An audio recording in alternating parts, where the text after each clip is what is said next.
आपके शादी ब्याह और हर एक गेट टुगेदर के लिए सबसे बेहतरीन वेन्यू टाउन हॉल। उल्लासनगर के बीचों बीच स्थित लैविश हॉल, जहां आप शादी ब्याह, ring ceremony, birthday parties, anniversary या फिर किसी भी गेट टुगेदर को मना सकते हो। टाउन हॉल, जहां 100 से लेकर 500 तक की कैपेसिटी के लिए बैंक्वेट हॉल्स अवेलेबल हैं। Town hall 7303000005।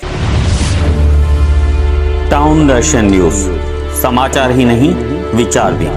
भाजपा नेता राजेश वद्रया पर पुलिस को मैनेज करने का आरोप यूथ आइकॉन ओमी कालानी ने लगाया है, जिस पर भाजपा नेता राजेश वद्रया ने अपनी प्रतिक्रिया दी है।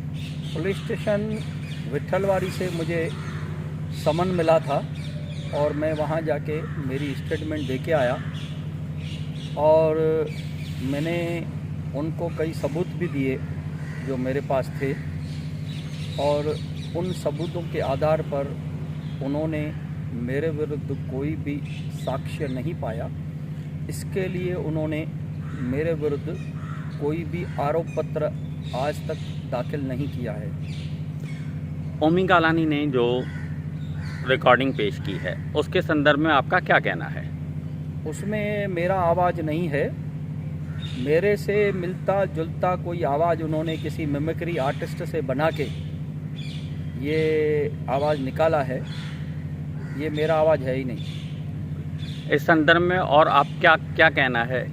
आपके और कालानी परिवार के बीच में जो कुछ समय से जो जंग छिड़ी हुई है।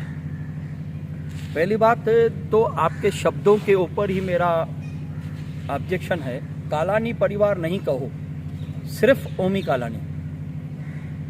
मेरी ओमी कालानी के साथ 3 सालों से प्रॉब्लम है।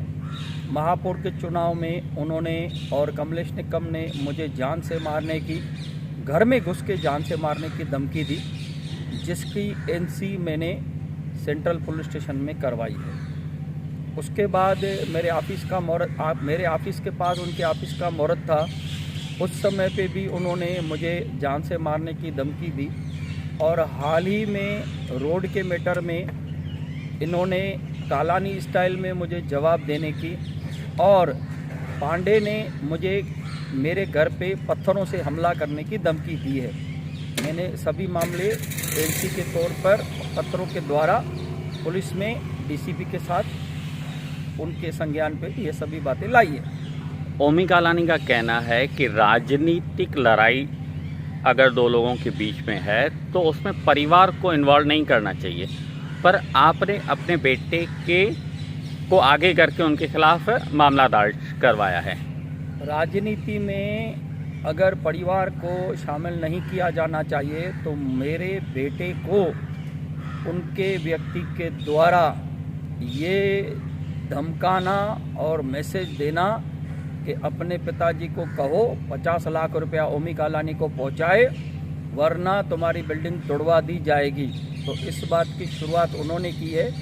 मैंने कभी भी भाभी ज्योति कालानी हो, उनकी धर्मपत्नी पंचम कालानी हो, मेरे राजनीतिक गुरु श्री पप्पू कालानी जी हो, मैंने उनके ऊपर कभी भी कोई भी आरोप नहीं लगाया है, ना ही उनके लिए कभी कोई बात कही है। तो जो तकलीफ़ मुझे 3 सालों से कमलेश निकम और ओमी कालानी ने दी, पंचम कालानी के लेटर पैड पे उन्होंने कंप्लेन की, ज्योति कालानी के कंप्लेन की। हालांकि उन्होंने इस तरह से अपने परिवार को उसमें लाया। फिर ओमी कालानी ने अपने लेटर पैड पर नगर रचनाकार उल्लासनगर महानगर पालिका से मेरे फाइल की कॉपी मांगी। उन्होंने, मेरा पहले ही पत्र था कि थर्ड पार्टी को किसको भी मेरे बिल्डिंग का फाइल नहीं दिया जाए। उसमें हियरिंग लगाई। हियरिंग में ओमी कालानी खुद न आके उन्होंने भाभी ज्योति कालानी को हियरिंग पे भेजा। तो ये उनके तरफ से परिवार को ओमी के और मेरे डिस्प्यूट के बीच में लाया गया है। मैंने अपने परिवार को कभी भी नहीं लाया गया है। धीरेन को जो धमकी दी गई तो मजबूरन हमें एफआईआर लिखवानी पड़ी। आज तक उन्होंने ही मेरी बिल्डिंग की कंप्लेंट की है। अगर आप इस तरह से कहते हो तो मैं ओमी को आरोप लगाता हूँ कि राजनीति की लड़ाई राजनीति से करो। बिजनेस के ऊपर अटैक तुमने किया है, कृष्णा सोसाइटी के ऊपर कंप्लेंट्स तुमने की है, और अभी भी 50 लाख की खंडनी और दुकानदारों को पत्र तुमने भेजा है। मैंने कभी भी तुम्हारे बिजनेस के ऊपर कोई भी कंप्लेंट दाखिल नहीं की है। तो राजनीति की लड़ाई राजनीति से करना पहले तुम सीखो, बाद में हमें सिखाओ। टाउन दर्शन न्यूज, समाचार ही नहीं विचार भी।